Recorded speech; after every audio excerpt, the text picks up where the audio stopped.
Hello friends, आप सभी का स्वागत है प्रिपेयर यूपीएससी में। आज हम बात करेंगे यूनाइटेड नेशन कन्वेंशन के द्वारा जो लॉ फॉर्म किए गए थे जो कि लागू होते हैं सी में। तो सबसे पहला क्वेश्चन तो यही उठता है कि ये लॉज को बनाने की जरूरत क्यों थी। तो समझिए, अगर हम इंडिया में कोई भी कोस्टल स्टेट को उठा लें जैसे कि गुजरात, अगर गुजरात की कोस्ट लाइन पर आकर कोई भी कंट्री का शिप जैसे कि ईरान का, पाकिस्तान का शिप वहां आकर सर्च करे, एक्सप्लोरेशन करे किसी भी चीज के लिए, तो इससे इंडिया की जो सिक्योरिटी है उसको बहुत ज्यादा खतरा होगा। तो इन्हीं सभी कारणों के कारण जो यूनाइटेड नेशन है उसने कुछ लॉज को फॉर्म किया जो कि ये डिसाइड करने में हेल्प करते हैं कि किसी भी कंट्री की जो सी में बाउंड्री होगी वो कितनी दूरी तक होगी, कितने डिस्टेंस तक होगी। और जो ये एरिया है जिसको यूनाइटेड नेशन कन्वेंशन के लॉज के द्वारा फाइन किया गया है, दिया गया है हर एक कंट्री को, उनको बांटा गया है कुछ जोन्स में जिन्हें हम मैरीटाइम जोन्स कहते हैं। आज की हम इस वीडियो में इन सभी मैरीटाइम जो जोन्स हैं इनको डिटेल में डिस्कस करेंगे। तो बढ़ते हैं हमारी वीडियो की ओर और डिस्कस करते हैं। सबसे पहली बात तो यह है कि यूनाइटेड नेशन कन्वेंशन के द्वारा 1982 में कुछ लॉज को फॉर्म किया जिन्हें हम लॉ ऑफ सी कहते हैं। इन लॉ ऑफ सीज के मुताबिक जो मरीन एरियाज हैं उनको 5 जोन्स में बांटा गया, जो है internal waters, territorial sea, contiguous zone, exclusive economic zone, high sea. ये जो एक्सक्लूसिव इकोनॉमिक जोन है ये बहुत इंपॉर्टेंस रखता है क्योंकि ये न्यूज में आता ही रहता है। बहुत से कंट्री जो एक्सक्लूसिव इकोनॉमिक जोन है उनका वायलेट होता रहता है किसी और कंट्री के द्वारा। तो आगे जो अनक्लोज, जो कि शॉर्ट फॉर्म है United Nation Convention on the Law of Sea की, ये एक अकेली एक इंटरनेशनल कन्वेंशन है जिसने पहली बार कुछ लॉज को फ्रेम किया जो कि स्टेट की यूरिडिक्शन को डिसाइड करते हैं मैरीटाइम स्पेसिस में, और स्टेट्स को ये बताते हैं कि आप जो अपने मरीन एरिया है कहां तक उसे कैसे एक्सेस कर सकते हैं और आपको कौन कौन सी वहां पर ड्यूटी बनती है, आपकी कौन कौन सी वहां पर रिस्पॉन्सिबिलिटी बनती है। तो यही सब लॉज हर एक कंट्री पर लागू होते हैं और उन्हें जो उनका जो वाटर बॉडीज हैं इंटरनेशनल जैसे कि ओशियन, उन सभी को डिसाइड करने में हेल्प करते हैं। और ये जो लॉ है ये बैकबोन है उन कोस्टल स्टेट्स के लिए जो कि ऑफशोर गवर्न करते हैं, यानी कि बीचेस को गवर्न करते हैं और वहां के ओशियंस को नेविगेट करते हैं। तो आप समझ सकते हैं कि इन लॉज की जो इंपॉर्टेंस है वो कितनी ज्यादा है। और दूसरी बात, ये सिर्फ जोन्स को ही कवर नहीं करते बल्कि स्पेशल गाइडेंस प्रोवाइड करते हैं स्टेट्स को, जहां पर स्टेट्स का मतलब है कंट्री, जो कंट्री के साथ कोस्टल लाइन लगती है उनको ये राइट प्रोवाइड करते हैं, रिस्पॉन्सिबिलिटीज देते हैं कि आप जो ये कंसेंट्रिक जोन है उनमें आपके कौन कौन से राइट हैं, कौन कौन सी रिस्पॉन्सिबिलिटीज हैं। अब हम बात करेंगे बेस लाइन की, जो कि बहुत इंपॉर्टेंट टर्म है अगर हमें मैरीटाइम जोन्स को पूरी तरह कंप्लीटली समझना है। क्यों? सबसे पहली बात तो जो मैरीटाइम जोन्स हैं इनका जो डिस्टेंस होता है उसको जो मेजर किया जाता है बेस लाइन के आधार पर ही किया जाता है। तो बेस लाइन इसलिए बहुत ज्यादा इंपॉर्टेंट टर्म हो जाती है। तो बेस लाइन का मतलब क्या है? इसका मतलब है low water line along the coast. Coast के साथ जो पानी की जो सबसे लोअर लाइन होती है उसको बेस लाइन मानते हैं। इसे किसी भी कोस्टल स्टेट के द्वारा ऑफिशियली रिकॉग्नाइज्ड किया जाता है। और जो सी बेस लाइन होती है वो किसे फॉलो करती है? लो वाटर लाइन और कोस्टल स्टेट की, इसको वो फॉलो करती है। तो आप इस पिक्चर में देख सकते हैं यहां पर है लैंड एरिया और ये है इसकी कोस्ट लाइन जहां पर मैं मार्क कर रहा हूं। और इसमें जो फर्स्ट ब्लैक डॉटेड लाइन दिखाई गई है उसे कहते हैं बेस लाइन। इस बेस लाइन के इनवर्ड्स यानी कि लैंड वाली साइड जो भी वाटर बॉडीज आती हैं जैसे कि ये है और ये है, इन्हें इंटरनल वाटर्स में कंसीडर किया जाता है। तो बेसलाइन ही सारे जो मैरीटाइम जुरिडिक्शन के एरियाज है उन्हें डिटरमाइन करती है और इंटरनल वाटर्स के बारे में भी बताती है कि किस वाटर बॉडी को इंटरनल वाटर्स में ऐड करना चाहिए, कंसीडर करना चाहिए और किसे नहीं करना चाहिए। अब हम बात करेंगे इंटरनल वाटर्स की। इंटरनल वाटर्स उन वाटर बॉडीज को कहा जाता है जो कि प्रेजेंट होती हैं लैंडवर्ड साइड की तरफ बेस लाइन से। और जो बेस लाइन से दूसरी तरफ होती हैं सी की तरफ, जैसे कि टेरिटोरियल सी और कॉन्टेजियस जोन और एक्सक्लूसिव इकोनॉमिक जोन, इन सभी का जो डिस्टेंस है वो बेस लाइन से ही मेजर किया जाता है। और हर एक कोस्टल स्टेट का जो फुल ज्यूरिडिक्शन और सोवरियनिटी होती है इसके इंटरनल बॉर्डर्स पर, वो इसे ऐसे ट्रीट करते हैं जैसे कि ये उनकी लैंड टेरिटरी ही हो। और आप इस पिक्चर में देख सकते हैं कि ये जो छोटे छोटे जो पार्ट्स हैं, वाटर बॉडीज हैं बेस लाइन के दूसरी तरफ लैंड वाली साइड, इनको हम इंटरनल बॉर्डर्स कहते हैं। और जो दूसरी तरफ है बेस लाइन के ओपोजिट साइड लैंड के, उनको हम बाकी मैरीटाइम जोन्स में लेते हैं जो कि बाकी रह गए हैं। अब हम बात करेंगे टेरिटोरियल सी की।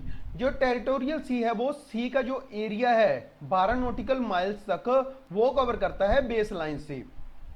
और जो 1 नॉटिकल माइल होता है वो होता है 1 मिनट ऑफ लैटिट्यूड के इक्वल। ये जो लैटिट्यूड हैं और लॉन्गिट्यूड हैं ये अर्थ पर किसी भी चीज की पोजीशन जानने के लिए हमने आर्टिफिशियली फॉर्म किए गए हैं। और जो वर्टिकल लाइन अर्थ के सरफेस पर ड्रा की जाती हैं उन्हें हम लॉन्गिट्यूड कहते हैं। और जो हॉरिजॉन्टल लाइंस अर्थ के सरफेस पर ड्रा की जाती हैं पोजीशन जानने के लिए उन्हें हम लैटिट्यूड कहते हैं। और जो 1 नॉटिकल माइल है ये लैंड माइल से थोड़ा ही ज्यादा होता है, इसकी जो वैल्यू है वो है 1.1508 लैंड माइल्स के इक्वल। अगर किलोमीटर में देखें तो 1.85 किलोमीटर के इक्वल बनता है।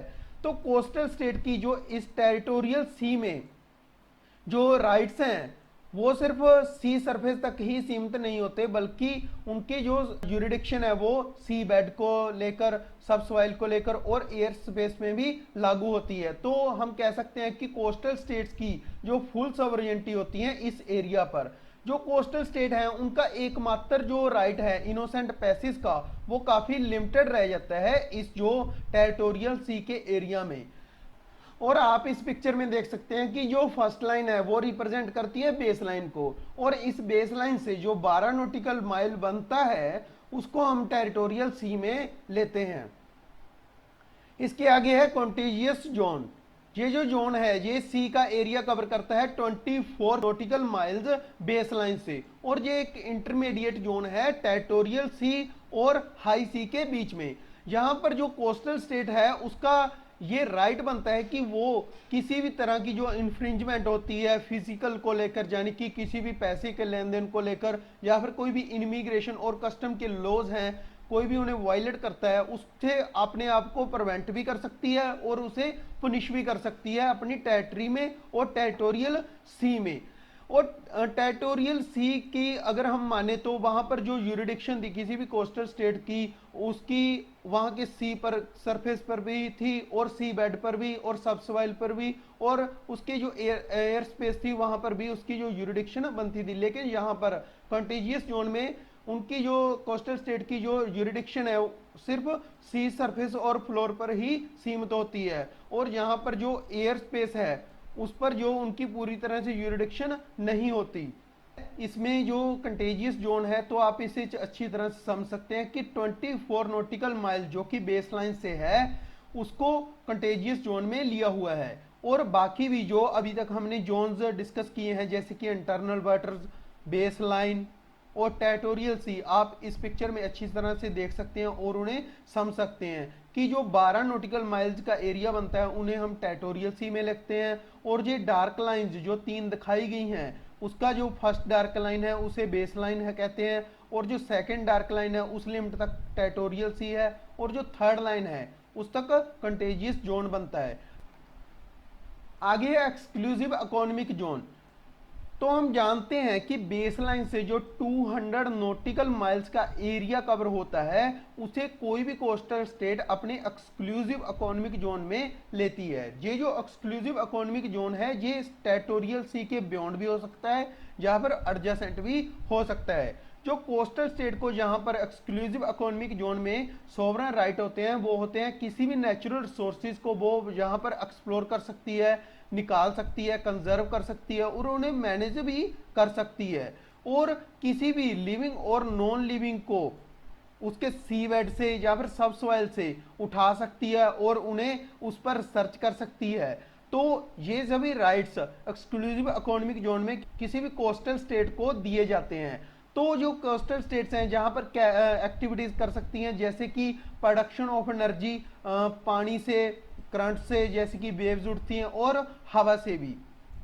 जो एकमात्र जो कोस्टल स्टेट्स को जहां पर राइट नहीं होता वो है limit of freedom of navigation और ओवरफ्लाइट का, यानी कि कोई भी कोस्टल स्टेट किसी भी कंट्री की जो नेविगेट करने की फ्रीडम है उसे यहां पर नहीं ले सकती। किसी भी कंट्री का कोई भी शिप या एरोप्लेन या फिर हेलीकॉप्टर, कोई भी एयर स्पेस एक्टिविटी है जहां से हो सकती है, तो कोस्टल स्टेट जहां पर कोई भी कंट्री उन्हें नहीं रोक सकती, उनका हक नहीं बनता यहां पर उन्हें रोकने का इस रीजन में। एक्सक्लूसिव इकोनॉमिक जोन के जो पीछे, मतलब कि इसके बाद जो भी ओशियन का सरफेस रह जाता है उसे हम हाई सी में कंसीडर करते हैं।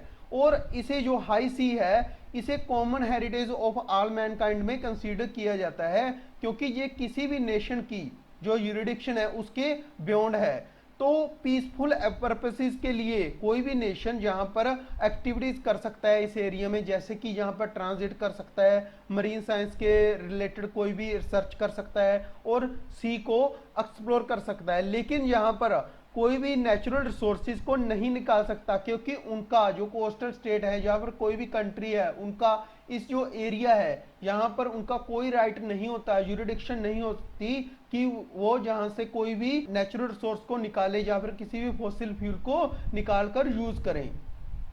तो आज के जो पूरा लेक्चर है इसमें जो हमने मैरीटाइम जोन्स के बारे में स्टडी किया है उसको इस पिक्चर में, इस इमेज में कंप्लीटली शो किया गया है। तो आप देख सकते हैं यहाँ पर है बेस लाइन, जो कि लो वाटर लाइन हम मानते हैं कोस्टल स्टेट के साथ। इसके आगे 12 नॉटिकल माइल तक जो भी एरिया आता है वो आता है टेरिटोरियल सी के जोन में, और 24 नॉटिकल माइल तक जो भी एरिया हम कंसीडर करते हैं वो करते हैं कंटेजियस जोन में। और इसके आगे बेस लाइन से जो भी एरिया 200 नॉटिकल माइल्स तक आता है उसे हम एक्सक्लूसिव इकोनॉमिक जोन में मानते हैं। और इसके बियॉन्ड जो भी एरिया जहाँ ओशियन सरफेस जहां कुछ भी रह जाता है उसे हम हाई सी में लेते हैं। तो आप इस पिक्चर में फुली सारी जो मैरीटाइम जोन है उसको देख सकते हैं और समझ सकते हैं। तो आज की हमारी ये वीडियो यहीं तक समाप्त होती है। अगर आपको ये वीडियो पसंद आए तो इसे लाइक और शेयर करें और हमारे चैनल को सब्सक्राइब करें। Thank you.